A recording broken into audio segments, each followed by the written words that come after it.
The battle for the soul of the Republican Party, ignited by Donald Trump, took another fascinating and bizarre turn today.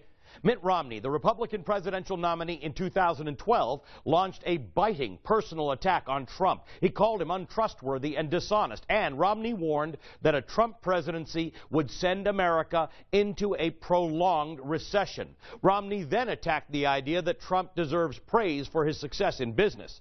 Listen.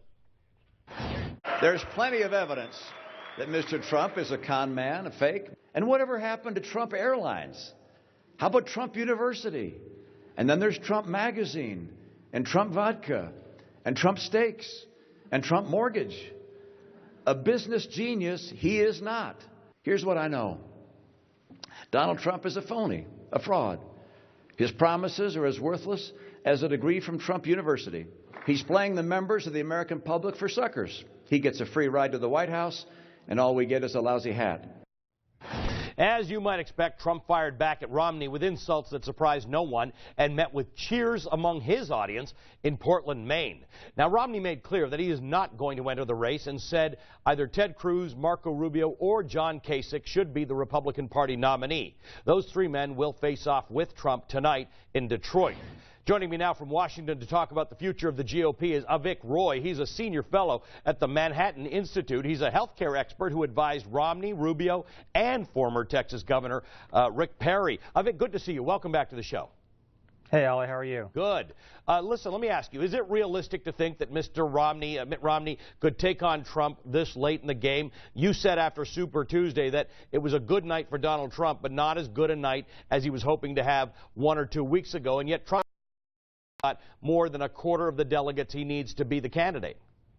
Yeah, I don't think Mitt Romney can enter the Republican primary at this state, but it is important to note something that's kind of gotten lost because of all the other news events that have happened over the last week.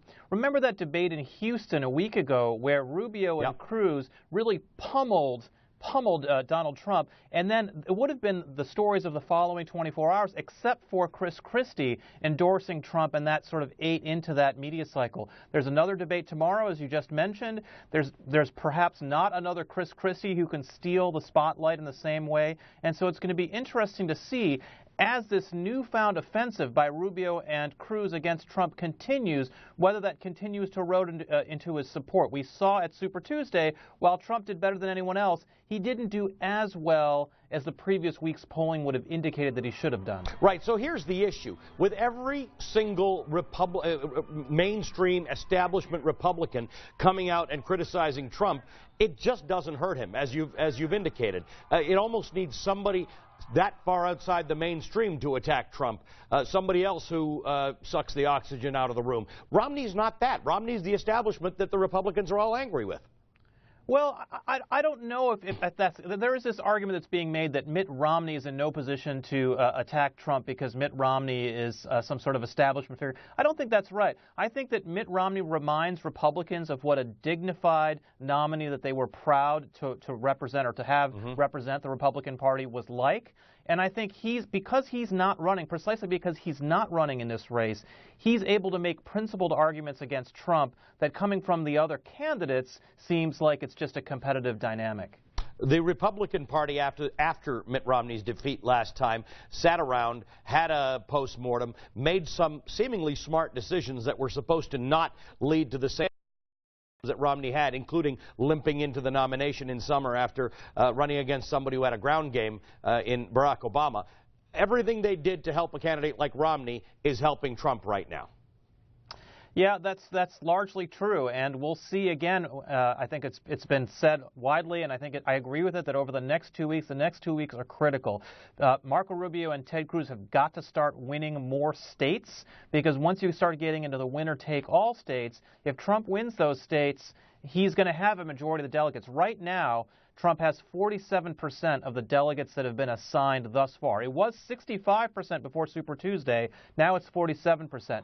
So in order for these other guys to have a shot at the Republican National Convention of somehow winning a brokered convention, they've got to keep Trump under that majority, which would be 1,237 delegates. I was in Houston at Cruz headquarters on Super Tuesday night, and Ted Cruz said, as long as Romney looks out, as long as Donald Trump looks out and sees a diverse field, that's his path to the nomination. In other words, he was telling Marco Rubio, who I believe you support, basically, why don't you step aside? Why don't we go after him together? Yeah, listen, I mean, I think Marco Rubio and Ted Cruz are both making that case about each other, and also about John Kasich, who clearly doesn't have any shot of winning the nomination, but seems to be holding on. I don't know if it's just to collect delegates in the hopes of winning Ohio, or leveraging that to some sort of cabinet or VP slot. So Kasich is the first guy who should drop out. In fact, there's plenty of argument that Kasich is the reason why Rubio lost Virginia on Super Tuesday. Virginia, Trump won it by only 3%, and Kasich got about, I think, 6% of the vote in Virginia. So there's a lot of argument that if those voters had voted for Rubio instead of Kasich, Rubio would have won Virginia. So Kasich is the first guy who should drop out, arguably. Both Cruz and Rubio have arguments to stay in, at least for the next couple.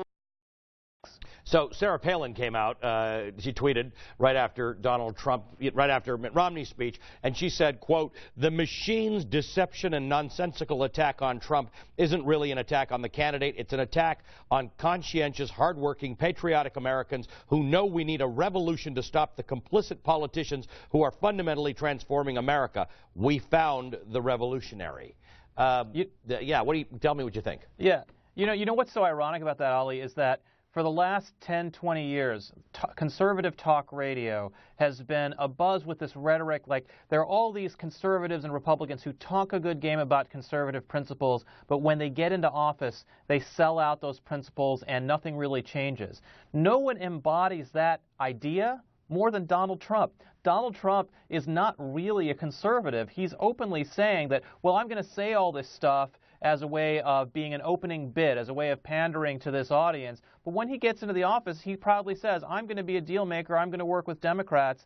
So I think this crowd that supports him today, if Trump is president, they're going to be even more frustrated and more upset about the result than they have been with anyone else who's held that office on the Republican side for many years. Avik, always a pleasure to talk to you. Thank you so much for being with us. Avik Roy is a senior fellow.